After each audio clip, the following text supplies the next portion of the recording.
Hello, art parents. All right, we have a fun project this month as well as a really fun, interesting artist. Gustav Klimt was born in 1862 near Vienna.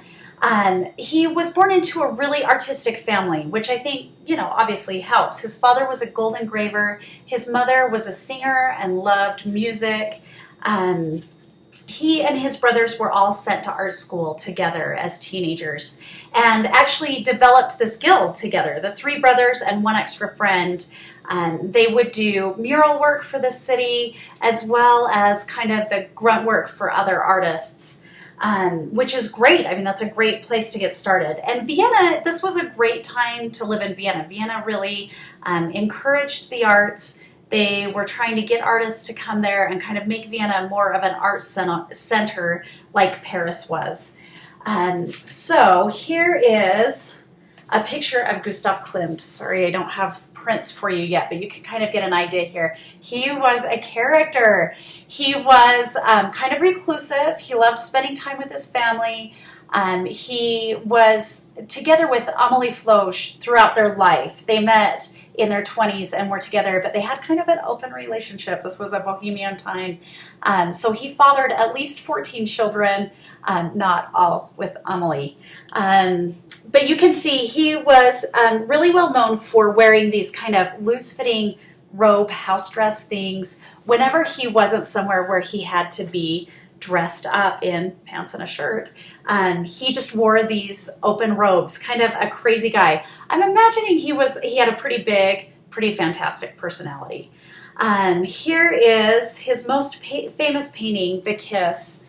And he painted this for Amelie. That is him and Amelie there. She was a very successful costume designer. And you can kind of see those, like those textile textures and patterns in his paintings. She had a lot of influence on his work, and he also had influence on her work. He helped design costumes with her. And keep in mind, again, this is like the age of silent pictures and all that, the Art Nouveau. I mean, the buildings were just so overdone and glorious and fantastic. It's one of my favorite time periods. So you can see, again, here's a great example of just like that really great textile influence on his paintings. So Gustav Klimt, in his 30s, he had some success with his brothers. He was doing great. And then when he was about 30, his dad and his brother died. And this really changed things for him. He kind of took a big personal turn, as well as his art really focused in on that very stylized look that it has now. He also became kind of the main support for his entire family. At this point, he was already with Amelie, but he stayed close to home. He took care of his mom and his siblings. So kind of an interesting guy. I think his personality has a lot of contradictions, but I think his art has a lot of contradictions like that too. And I think that's kind of fun to show to the kids. I mean, just point out, like, all of this gold is gold leaf, and you can see the influence of his father there.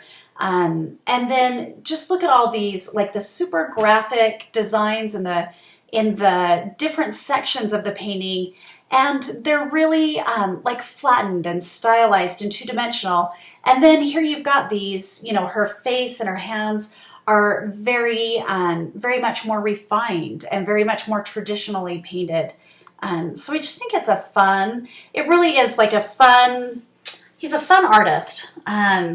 We're going to do kind of the same thing today. And the one thing I want you to keep in mind with the kids is the foil's kind of hard to cut. So especially for those younger kids, just really emphasize, keep it simple. I'll have a really simple display or example for you. And then I have a little bit more complex one that you can show. Judge it, I'm guessing around second grade, depending on your classroom. You know how your students are by this point. You can decide what they're up for. But it's just, I don't want it to be frustrating for those little hands to try and cut out little pieces of foil and have it bend and tear and be difficult for them. And then also you have so much less time in the younger grades typically. I don't know, in first grade they're giving us an hour But in kindergarten, you only have a half hour, and you've got to keep it moving. So here I've got on my paper a few things to keep in mind. We've got this really great watercolor Bristol for the kids to take home, which has a nice body to it. It's kind of a nice, more, you want to keep it. It's kind of special. So I always tell the kids, you really don't want to press too hard here. So I'm going to draw everything I want out really lightly. And you can see like her face is more detailed. I'm going to watercolor her face, and then I'll have some bigger sections. And then I also drew where I wanted the foil so that I could kind of cut out the pieces of foil. And I'll stick on here the second part of her dress. But you can see I went back over with my pencil to make my lines darker for the kind of vines that she's by. And then to put the foil pieces on, you want to just have them just carefully, you just carefully put the glue along the back. And I just tell them it's tricky. You've got to be careful because this will really bend up easily. So just move slowly, get kind of towards the edges like this. Don't worry about getting glue on every little bit of it, and don't press too hard, and you should be all right. So I'm just gonna stick this down, and then what I can do once I've got all my foil pieces down, oh, and look, see, that's the kind of stuff you want to watch out for, is that I can take my glue stick and just get in those little edges that stick up. This is kind of hard to do upright for you, but you get the idea. And carefully press those down so that everything's where it needs to be. And then I can go back in, and if I want to, I can cut out where this vine goes, or I can just draw it over the top. I can decide.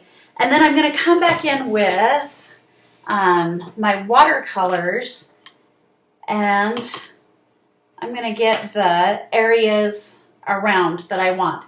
And, tell them this is a great time to kind of experiment and make it interesting. It doesn't have to be a blue sky and green grass and somebody on top of that. But I'm going to go ahead and put in kind of a fun background with kind of a geometric design like Gustav Klimt had. And you can see how if the paint is watered down, I can just go right over those foil pieces, and anything that's there, I can just lift it off with my finger. If you want to paint on the foil, though, you totally can. The trick to that is you want to load up lots of paint on your brush and have it be really dry. So I'm going to dip my brush in the paint, in the water, and I'm going to just tap off most of the water on the edge there, and then go down to my watercolors. And just really, really, really, really, really, really, really go around in there so that you can see. I've really got a lot of paint on there, but it's pretty dry. And then I'm going to put that down on the leaves. You can't, the paint doesn't stick super well to the leaves, but it kind of gathers up in areas and makes an interesting look. So it's a great thing to experiment. And just tell them this is a fun, different project. Don't get too stressed out about it. Don't, you don't have to have it just right in the little parameters you're thinking. Be a little adventurous. Try it like Gustav Klimt. It'll be fun. So hopefully it's a great experience for your class. I feel like it should be, a reasonably easy one, as long as you take the time to tell them with that foil that it's kind of difficult to cut and to work with. So just be patient with yourself, with the foil, all of it, and keep it simple. As always, please let me know if there's anything I can do to help you with, if you have any questions. I appreciate your work so much. I hear from the teachers what a great job you guys do. And I also hear from parents that see our projects come home, what a fun program it is, and they love that you do this with their kids. It's such a great opportunity and a fun experience for everybody. So I'm so grateful for you guys. Thanks a lot.